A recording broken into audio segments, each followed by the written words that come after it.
La última pregunta. La última pregunta se hizo por primera vez, medio en broma, el 21 de mayo de 2061, en la época en que la humanidad vio la luz por primera vez. La pregunta fue el resultado de una apuesta de $5 entre tragos de whisky.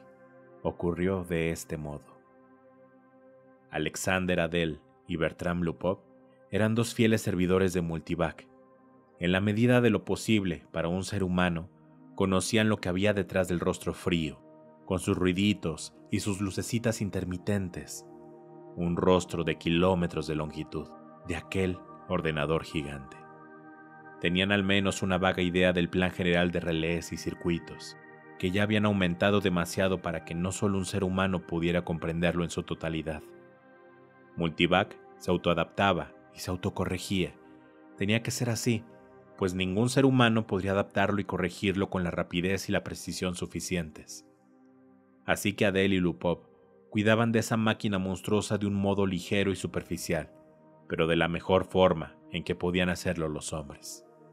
Le suministraban datos, adaptaban las preguntas a sus necesidades y traducían las respuestas recibidas.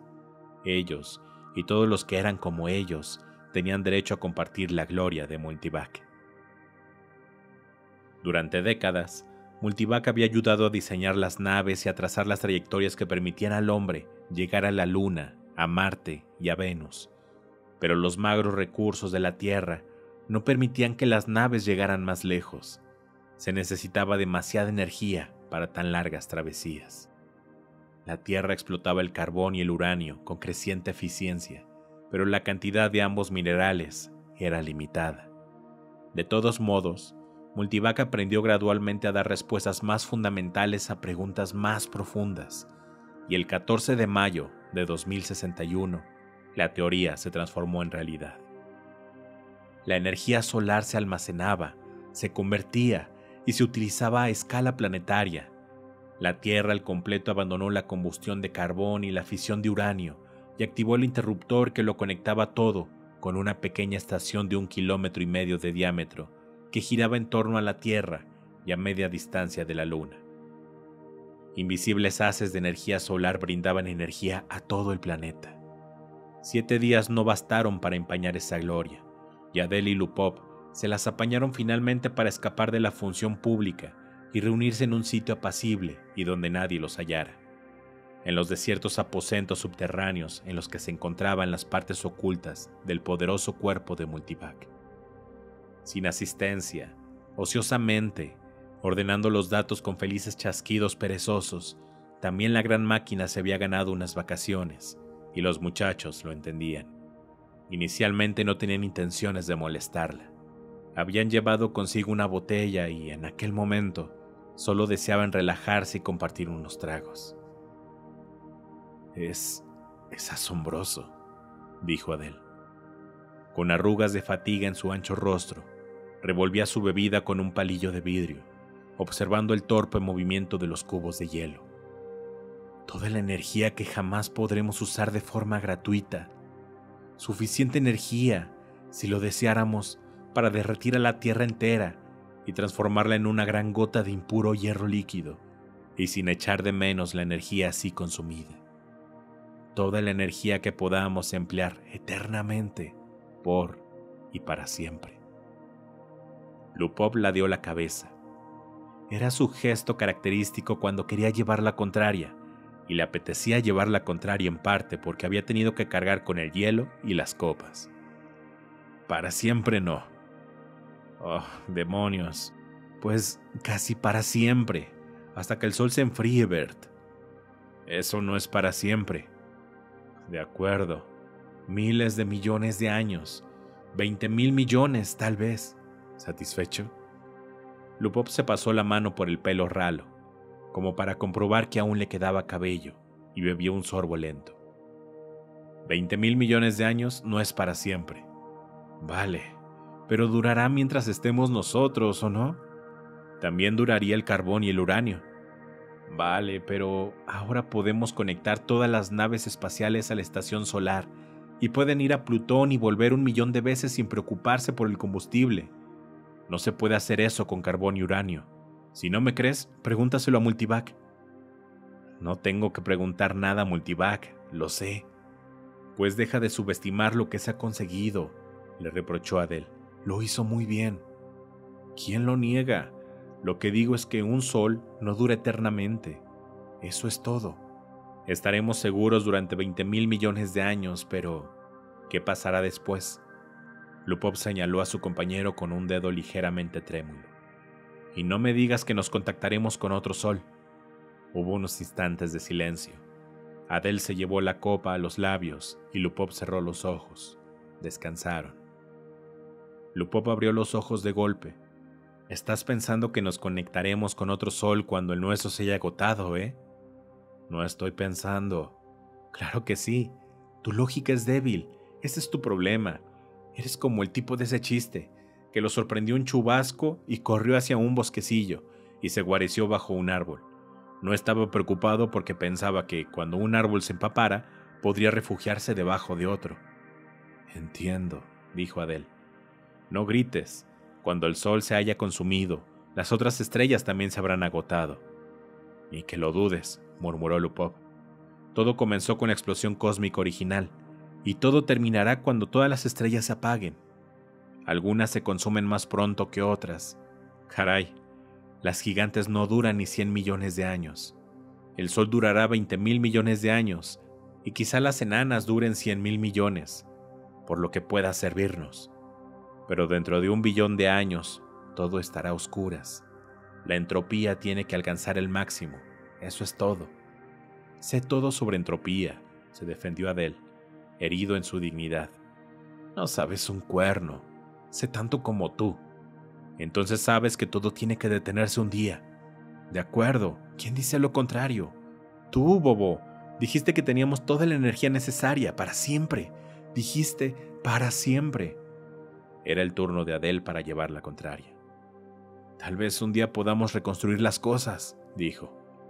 Nunca. ¿Por qué no? Un día. Nunca.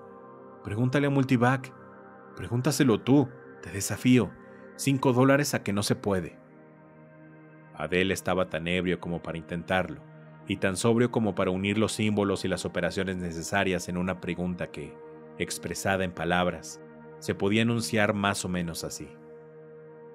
¿Podría un día la humanidad, sin el gasto neto de energía, restaurar el sol a su plena juventud, aún después de que haya muerto de vejez? O quizá, dicho con mayor simpleza, ¿se puede reducir masivamente la cantidad neta de entropía del universo? Multivac se quedó mudo. El lento relampagueo de luces cesó. El distante chasquido de los relés se silenció. Y, cuando los asustados técnicos creían que ya no podrían contener el aliento, el teletipo de ese sector de Multivac resucitó de un golpe. Imprimió 5 palabras. Datos insuficientes para respuesta significativa. La apuesta queda anulada, susurró Lupov, y se marcharon a toda prisa.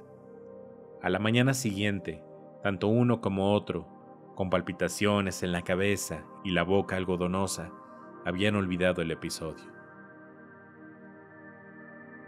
Gerrod, Gerrodín y Gerrodet primera y segunda miraban el cambio de la configuración de las estrellas en la pantalla mientras completaban su trayecto por el hiperespacio en el no tiempo.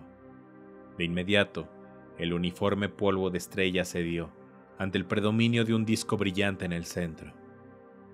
Ahí está X-23, dijo convencido Gerrod. Se aferró la nuca con las manos delgadas y se le emblanquecieron los nudillos. Las pequeñas Gerrodets acababan de experimentar el tránsito por el hiperespacio por primera vez en su vida y aún estaban desconcertadas por esa sensación de dentro fuera. Contuvieron sus risas y corretearon en torno a la madre, canturreando. «Llegamos X-23, llegamos X-23, llegamos». «Silencio, niñas», ordenó Gerrodín. «¿Estás seguro, Gerrod? ¿Qué otra posibilidad hay?» Gerrod miró el bulto de metal liso que había bajo el techo. Corría a lo largo de la sala y desaparecía por la pared en ambos extremos. Era tan largo como la nave. No sabía mucho sobre esa gruesa vara de metal, excepto que era un microvac y que se le podían hacer preguntas si se quería. y, si uno no le hacía preguntas, su tarea era guiar la nave hacia un destino preordenado, alimentándose de la energía de las diversas plantas energéticas subgalácticas y computando las ecuaciones para los saltos hiperespaciales. Yerrod y su familia solo tenían que esperar y vivir en los cómodos aposentos de la nave. Alguien le había dicho que el AC, del final de Microvac, significaba Analog Computer, ordenador analógico, en inglés antiguo, pero estaba a punto de olvidarse hasta de eso. Yerrodín miraba la pantalla con ojos húmedos. No puedo evitarlo. Me resulta raro abandonar la Tierra. ¿Por qué, santo cielo?, se impacientó Yerrod. Allí no teníamos nada. En X-23 tendremos de todo. No estarás sola. No serás una pionera. Habrá más de 1 millón de personas en ese planeta. Por Dios, nuestros bisnietos buscarán nuevos mundos porque X-23 estará superpoblado. Al cabo de una pausa reflexiva añadió: es una suerte que los ordenadores hayan logrado resolver el viaje interestelar, dado el modo en que se estaba multiplicando la raza. Lo sé, admitió Yerrodín, afligida. Nuestro Microvac es el mejor Microvac del mundo, defendió Yerrodet primera. Yerrod le acarició el pelo. Pues claro que sí. Era agradable tener un Microvac propio, y Yerrod estaba contento de formar parte de su generación. En la juventud de su padre, los únicos ordenadores existentes eran máquinas descomunales que ocupaban cientos de kilómetros cuadrados. Había solo uno por planeta, y los llamaban AC planetarios. Habían ido aumentando de tamaño paulatinamente durante 1000 años, y de pronto llegó el refinamiento. En vez de transistores, hubo válvulas moleculares, de modo que incluso el mayor AC planetario se podía colocar en un espacio de solo la mitad del volumen de una nave espacial. Yerrod sintió esa euforia que notaba cada vez que pensaba que su Microvac personal era mucho más completo que el antiguo y primitivo Multivac que llegó a dominar el Sol y casi tan completo como el AC planetario de la Tierra, el de mayor tamaño, que había resuelto el problema del viaje hiperespacial y posibilitado el viaje estelar. Tantas estrellas, tantos planetas, suspiró Yerrodín, sumida en sus pensamientos. Supongo que las familias seguirán emigrando eternamente a nuevos planetas, tal como hacemos nosotros ahora. Eternamente no, corrigió Yerrod con una sonrisa. Algún día cesará, pero solo dentro de miles de millones de años. Muchos miles de millones. Incluso las estrellas se consumen. La entropía debe aumentar. ¿Qué es la entropía, papi?, chilló Yerrodet segunda. La entropía, cariño, es una palabra que significa la cantidad de agotamiento del universo. Todo se agota, como tu pequeño robot que hablaba y caminaba, ¿recuerdas? ¿No puedes insertarle una nueva unidad energética como a mi robot? Las estrellas son las unidades energéticas, querida. Una vez que se consuman, no habrá más unidades energéticas. Yerrodet primera soltó un berrido. No las dejes, papi. No dejes que se apaguen las estrellas. Mira lo que has hecho, susurró Yerrodín, exasperada. ¿Cómo ibas a saber que la asustaría?, replicó Yerrod en otro susurro. Pregúntale a Microvac, gimió Yerrodet primera. Pregúntale cómo encender de nuevo las estrellas. Hazlo, le aconsejó Yerrodín. Eso las calmará. Yerrodet segunda también rompió a llorar. Yerrod se encogió de hombros. Vamos, chiquillas. Se lo preguntaré a Microvac. No os preocupéis, él nos lo dirá. Hizo la pregunta y añadió: imprime la respuesta. Yerrod ocultó el trozo de delgado celufilme y manifestó jovialmente: veamos. Microvac dice que se encargará de todo cuando llegue el momento, así que no os preocupéis. Y ahora, niñas, dijo Yerrodín, es hora de acostarse. Pronto estaremos en nuestro nuevo hogar. Yerrod releyó las palabras del celufilme antes de destruirlo. Datos insuficientes para una respuesta significativa. Se encogió de hombros y miró a la pantalla. X-23 estaba a poca distancia.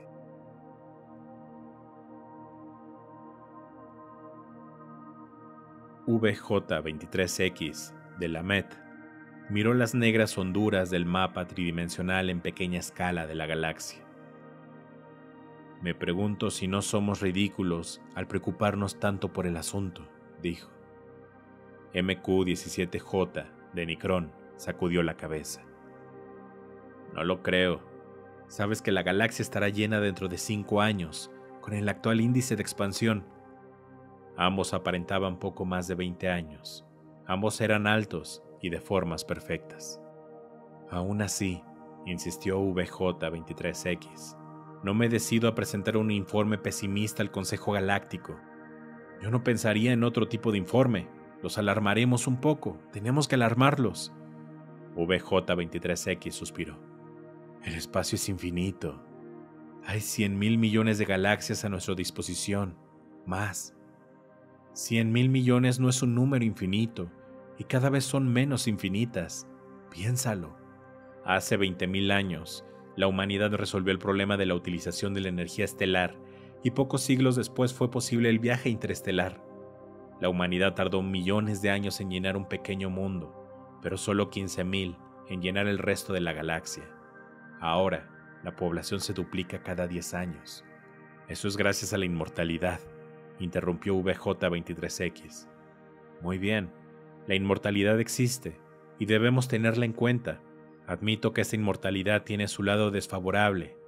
El AC galáctico nos ha resuelto muchos problemas, solo que, al resolver el problema de impedir la vejez y la muerte, ha desbaratado las demás soluciones. Pero supongo que no querrás abandonar la vida. En absoluto, replicó MQ-17J con voz más suave. Aún no. No tengo edad suficiente. ¿Qué edad tienes tú? 223. ¿Y tú? Todavía no he cumplido los 200. Pero, volviendo a mi argumentación, la población se duplica cada 10 años. Una vez que hayamos llenado esta galaxia, habremos llenado otra en 10 años. Otros 10 años y habremos llenado 2 más. En otra década, 4 más. Dentro de 100 años estarán llenas 1.000 galaxias. Dentro de 1.000 años, 1.000.000 de galaxias. Dentro de 10.000 años, todo el universo conocido. ¿Y entonces qué? Además, observó VJ23X, está el problema del transporte. Me pregunto cuántas unidades de energía solar serán necesarias para desplazar galaxias de individuos de una galaxia a otra. Tú lo has dicho. La humanidad ya consume 2 unidades energéticas solares por año. La mayor parte se derrocha. A fin de cuentas, nuestra galaxia irradia 1.000 unidades de energía solar anuales y nosotros solo usamos 2. Concedido. Pero es que, incluso con 100% de eficiencia, apenas nos alcanza. Nuestra necesidad de energía ascenderá en progresión geométrica, aún más deprisa que nuestra población. La agotaremos antes incluso de agotar las galaxias. Un tema interesante, muy interesante. ¿Tendremos que construir nuevas estrellas a partir del gas interestelar o a partir del calor disipado?, preguntó irónicamente MQ-17J. Tal vez haya un modo de invertir la entropía. Deberíamos preguntárselo al AC galáctico. VJ23X no hablaba en serio, pero MQ-17J sacó su contacto AC del bolsillo y lo puso en la mesa.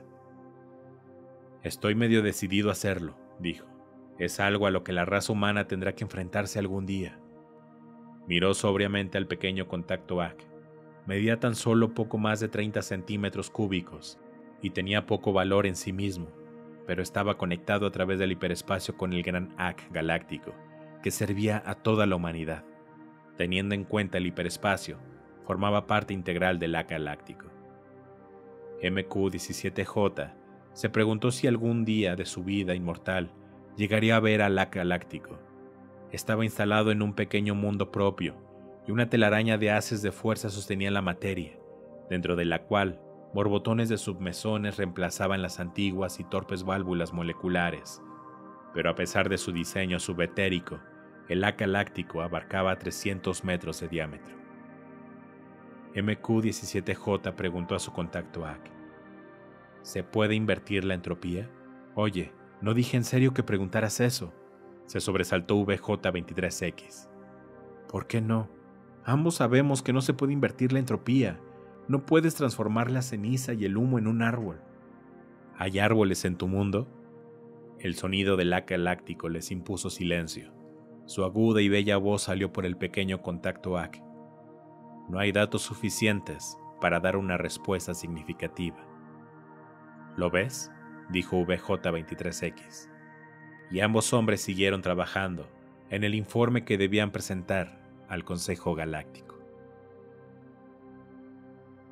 La mente de Z' escrutó la nueva galaxia con un débil interés en el sinfín de manojos de estrellas que la salpicaban. Nunca la había visto antes. ¿Alguna vez las vería todas? Eran muchas, y cada una de ellas con su carga de humanidad. Una carga que era casi un lastre. Cada vez más, la verdadera esencia de los hombres se hallaba allí, en el espacio. Mentes, no cuerpos.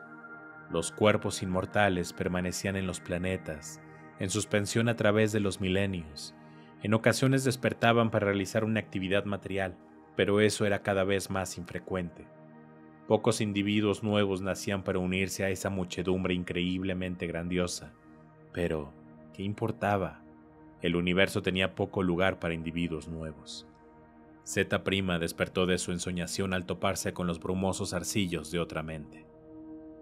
Soy Z', ¿y tú? Soy de Sub 1. ¿Tu galaxia? Solo la llamamos la galaxia. ¿Y tú?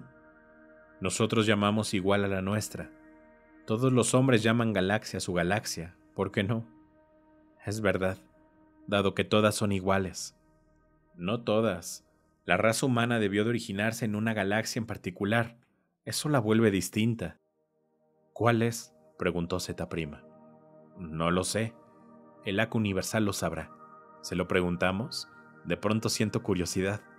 Las percepciones de Z' se ensancharon hasta que las galaxias se encogieron y se transformaron en un polvo nuevo y más difuso contra un fondo mucho más vasto. Cientos de miles de millones con sus seres inmortales, y todas con su carga de inteligencias y con mentes que vagaban a la deriva por el espacio. Y sin embargo, una de ellas era única, por ser la galaxia original, en el borroso y distante pasado. Una de ellas había atravesado un periodo en el que era la única galaxia habitada por el hombre. Z' se moría de curiosidad por ver a esa galaxia, así que exclamó: «AC universal, ¿en qué galaxia se originó el género humano?». El AC universal oyó, ya que en cada mundo y a través del espacio tenía sus receptores alerta y cada receptor conducía por el hiperespacio hasta un punto desconocido donde el AC universal se mantenía a buen recaudo. Z' sabía únicamente de un hombre cuyos pensamientos hubieran penetrado dentro del alcance sensorial del AC universal, y este mencionó solo una esfera reluciente de medio metro de diámetro y difícil de ver. ¿Pero cómo es posible que el AC universal sea solo eso?, había preguntado Z'. La mayor parte, fue la respuesta, está en el hiperespacio. No puedo imaginar qué forma ha cobrado allí. Y nadie lo imaginaba, pues hacía tiempo que había pasado el día en que algún hombre participó en la construcción de un AC universal. Cada AC universal diseñaba y construía a su sucesor, y todos, durante su existencia de 1 millón de años o más, acumulaban los datos necesarios para construir un sucesor mejor, más complejo y más capaz, donde se ocultaban su bagaje de datos y su individualidad. El AC universal interrumpió las divagaciones de Z' no con palabras, sino con una orientación. La mentalidad de Z' fue orientada hacia el borroso mar de galaxias, y una de ellas se magnificó hasta que se distinguieron las estrellas. Llegó un pensamiento, infinitamente remoto, aunque infinitamente diáfano. Esta es la galaxia original del hombre. Pero, a fin de cuentas, era igual que cualquier otra, y Z' contuvo su desilusión. De Sub 1, cuya mente había acompañado a la otra, dijo de pronto: ¿y una de esas estrellas es la estrella original del hombre? El AC universal respondió: la estrella original del hombre entró en nova, ahora es una estrella enana blanca. ¿Perecieron los hombres que la habitaban?, preguntó Z', sorprendido y sin pensar. El AC universal respondió: Como siempre en esos casos, se construyó un nuevo mundo para contener sus cuerpos. Sí, desde luego, asintió Zeta Prima, pero aún así lo oprimió una sensación de pérdida. Su mente abandonó la galaxia original del hombre, se replegó y se perdió entre los borrosos puntos de luz. No quería verla de nuevo. ¿Qué pasa?, preguntó de Sub 1. Las estrellas agonizan. La estrella original ha muerto. Todas deben morir, ¿por qué no? Y cuando se haya agotado toda la energía, nuestros cuerpos morirán, y tú y yo con ellos. Eso tardará miles de millones de años. No deseo que ocurra, ni siquiera al cabo de miles de millones de años. Ak Universal, ¿cómo se puede impedir que mueran las estrellas? Estás preguntando cómo se puede invertir la dirección de la entropía. Estás preguntando cómo se puede invertir la dirección de la entropía, observó de Sub 1, divertido. Y el Ak Universal respondió: aún no hay datos suficientes para dar una respuesta significativa. Los pensamientos de Zeta Prima regresaron a su propia galaxia. No pensó más en The Sub 1, cuyo cuerpo tal vez aguardara en una galaxia a 1 billón de años luz, o en la estrella vecina a la de Zeta Prima. No importaba. El abatido Zeta Prima comenzó a juntar hidrógeno interestelar para construir una pequeña estrella propia. Si las estrellas habían de morir algún día, al menos se podía crear otras. El hombre cavilaba consigo mismo, pues en cierto modo el hombre era mentalmente uno. Abarcaba millones de billones de cuerpos inmortales, cada cual en su sitio, cada cual inmóvil e incorruptible, cada cual atendido por autómatas perfectos, igualmente incorruptibles, mientras las mentes de esos cuerpos se fusionaban libremente entre sí, indistinguibles. El universo agoniza, dijo el hombre. Miró a las opacas galaxias. Las derrochadoras estrellas gigantes habían desaparecido tiempo atrás.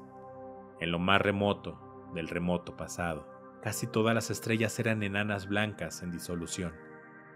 Se habían creado nuevas estrellas con el polvo interestelar, unas mediante procesos naturales y otras por obra del hombre, y también éstas agonizaban. Aún se podían fusionar estrellas enanas blancas para que las fuerzas desencadenadas por la colisión permitieran la creación de otras nuevas, pero solo una por cada 1000 enanas blancas destruidas, y éstas también tendrían su fin. Administrada con cuidado, según las instrucciones del Ak cósmico, dijo el hombre, la energía que queda en el universo durará miles de millones de años. Pero aún así, dijo el hombre, con el tiempo todo llegará a su fin. Por mucho que se administre, por mucho que se estire, la energía gastada desaparece y no hay manera de reponerla. La entropía debe aumentar para siempre hasta el máximo. ¿No se puede revertir la entropía?, preguntó el hombre. Preguntemos al Ak cósmico. El Ak cósmico lo rodeaba, pero no en el espacio. Ni siquiera un fragmento se alojaba en el espacio. Estaba en el hiperespacio, hecho de algo que no era materia ni energía. La cuestión de su tamaño y naturaleza ya no tenía sentido en términos que el hombre pudiera comprender. Ak cósmico, dijo el hombre, ¿cómo se puede revertir la entropía? El Ak cósmico respondió, aún no hay datos suficientes para dar una respuesta significativa. Reúne datos adicionales, ordenó el hombre.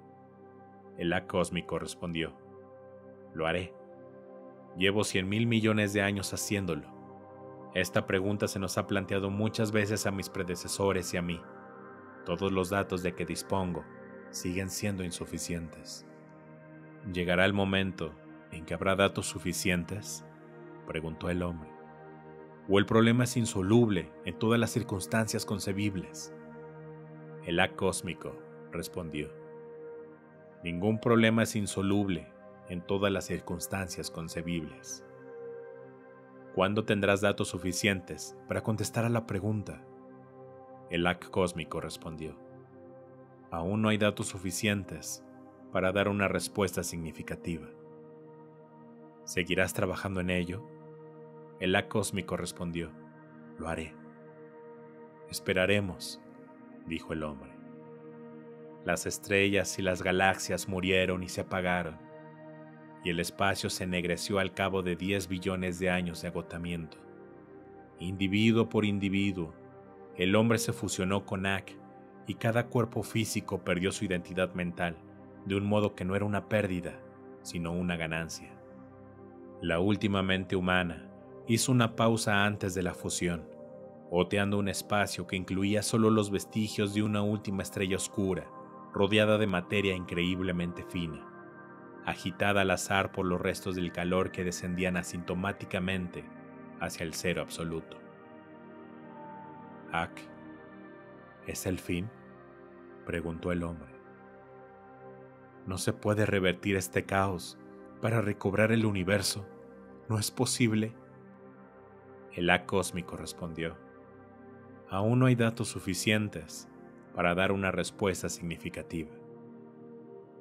La última mente humana se fusionó y solo existió Ak en el hiperespacio. La materia y la energía habían cesado, y con ellas el espacio y el tiempo.